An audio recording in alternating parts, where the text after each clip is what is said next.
మాట్లాడారు. తమరు ఎప్పుడు గెలిచారు? 2014లో గెలిచారు. వాళ్ళు 14 నుంచి 19 దాకా ఈ బందర్లో ఏముందో ఒకసారి మీరు చెప్పండి. పోనీ మీరు 5 ఏళ్లే కదా, ఈ 2 ఏళ్ళు, ఆ 5 ఈ 2 7 ఏళ్ళలో అసలు మీరు చేసింది ఏంటి చెప్పండి. మీ ఇష్టం. 7 ఏళ్లే కదా మీరున్నది, 7 ఏళ్లే కదా. 7 ఏళ్ళు 2014 తర్వాతే కదా. ఏం జరిగిందన్న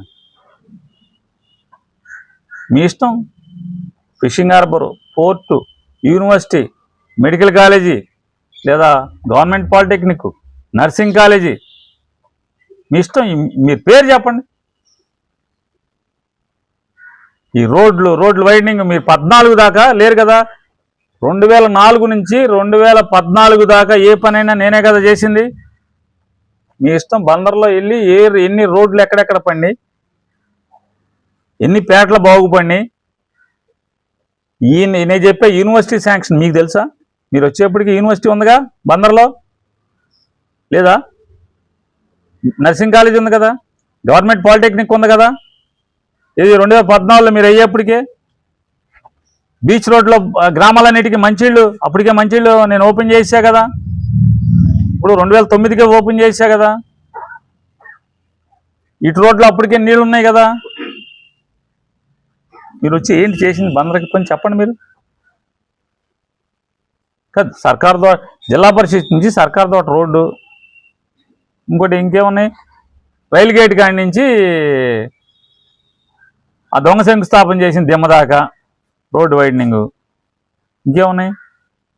ఇంకేమైనా ఉంటే గుర్తుండి చెప్పండి ఒకసారి. 2014 ముందు జరిగిందంతా మీకు సంబంధం లేదు కదా. మరి ఎక్కడి నుంచి వచ్చినాయి? గాలికి వచ్చినాయా? కాదు సార్, మీరు మాట్లాడేదానికి అర్థం ఉండాలి కదా. పేరుని కృష్ణమూర్తి గారు అంటే రంగా బొమ్మ పెట్టించలేదంటాడు. సరే, పేరుని కృష్ణమూర్తి గారు, కులరేంద్ర గారు, పేరుని కృష్ణమూర్తి గారు,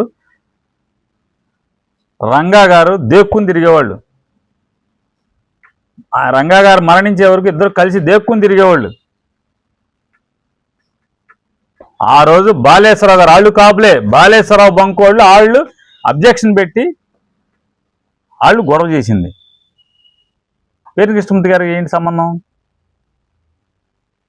బంకు మాకు అడ్డొస్తుంది, లారీలు కాటికి అడ్డొస్తుంది అని చెప్పని, బంకులో ఒక వెహికల్స్ వస్తాకి, బంకులో లారీలు వస్తాకి అడ్డొస్తుంది అని చెప్పని వాళ్ళు అడ్డు చెప్తే చనిపోయిన పేరుని కృష్ణమూర్తి గారి గురించి మాట్లాడతారు మీరు. వయసుకు తగ్గ మాటలు మాట్లాడితే బెటర్. నరమాంతరపు సిరి వచ్చినట్టు మాట్లాడటం కాదు. నేను అడిగిన ప్రశ్న ఒక్కదానికి సమాధానం చెప్పకుండా సంస్కారహీనంగా మీ ఇష్టం వచ్చినట్టు మాట్లాడారు. బందరకోట గురించి చెప్పరు సమాధానం, మార్కెట్ గురించి చెప్పరు సమాధానం. ప్లాన్ లేకపోతే పడేసే పరిస్థితి అయితే నేను చెప్తున్నానండి. మీరు బందరకోటలో మీరు కట్టుకున్న ఇంటికి ప్లాన్ లేదు, మీరు మార్కెట్లో కట్టిన కాంప్లెక్స్కి ప్లాన్ లేదు, ఆన్ రికార్డ్ ప్లాన్ లేదు, లక్ష్మీ టాకీస్ సెంటర్లో కట్టిన పోలీస్ కాంప్లెక్స్కి ప్లాన్ లేదు, లక్ష్మీ టాకీస్ సెంటర్లో అంబేద్కర్ బొమ్మ దగ్గర కట్టిన పోలీస్ కాంప్లెక్స్కి ప్లాన్ లేదు, నడి బొడ్డులో ఉంది. పోలీస్ కళ్యాణ మండపానికి ప్లాన్ లేదు.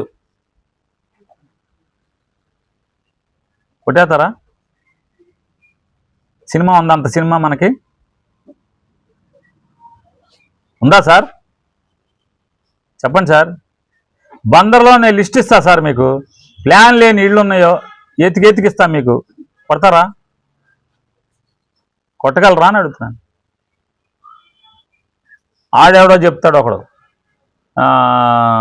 సురేష్ గారి ఇంటి పేరేంటే? కాదు, వైశాస్,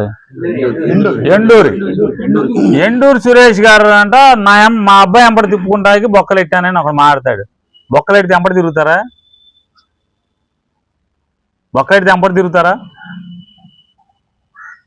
సురేష్ గారితో మాట చెప్పించండి, పేరు నాగాడు మా ఇంటికి ఎంపటి తిప్పుకోవడం బొక్కలెట్టాడని.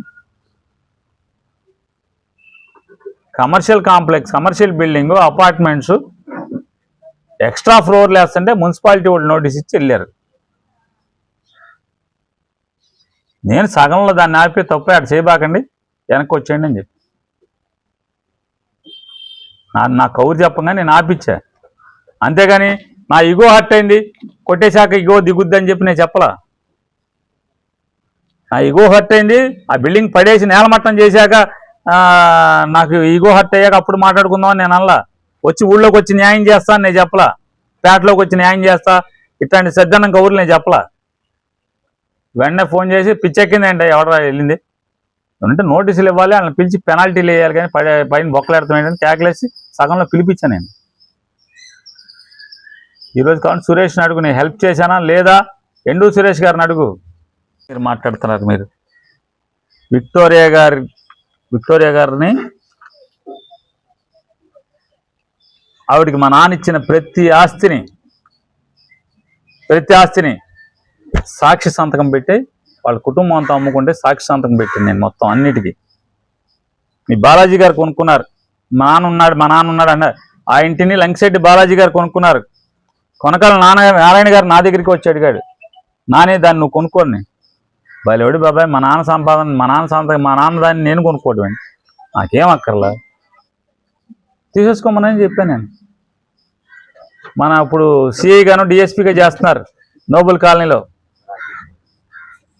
పేరెందుకులే చెప్దామంట. రాజేష్ గారు నా దగ్గరికి వచ్చి అడిగారు కొనుక్కోమంటారా అని. కావాలంటే మీకు సంతకం పెడతాను, సాక్ష్యం అడిగాడు, సాక్షి సంతకం పెట్టాను. సార్, నా సంస్కారం గురించి డబ్బు దగ్గర నా పెద్ద మనసుని మీరు ఏలు పెట్టి చూపి, మీ జన్మ తలకిందు తపస్సు చేసినా సార్ నన్ను ఏలు పెట్టి చూపెట్టలేదు సార్ మీరు.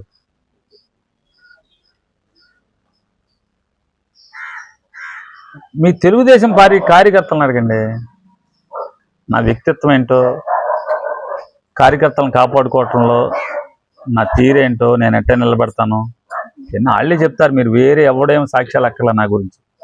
దయచేసి నేను ఒకటే అడుగుతున్నా, ఆ ఇల్లు కోర్టు ఆర్డర్ లేకుండా మీరు పడేయించారు మీరు. ఏమన్నా అంటే తగాదాలు ఉందన్నారు, 100 తగాదాలు ఉన్నాయి. ఆఖరికి మీరు ఇల్లు కట్టింది కూడా తగాదాలని ఉంది. లింక్ డాక్యుమెంట్లు లేవు, బందరకోటలో లింక్ డాక్యుమెంట్లు లేవు. మరి పడేసేద్దామా? పడేసేయండి. మరి అది మాట్లాడేప్పుడు రాజకీయ పరంగా మాట్లాడితే బెటర్. అసహ్యంగా, అసభ్యకరంగా కొన్ని ఉన్నాయి మాట్లాడితే, నిజాలు మాట్లాడితే తప్పులేదు. నిజాలు మాట్లాడకుండా వ్యక్తిత్వ హననం కోసం నీచంగా మాట్లాడటం, కుసంస్కారంగా మాట్లాడటం, సంస్కారహీనంగా మాట్లాడటం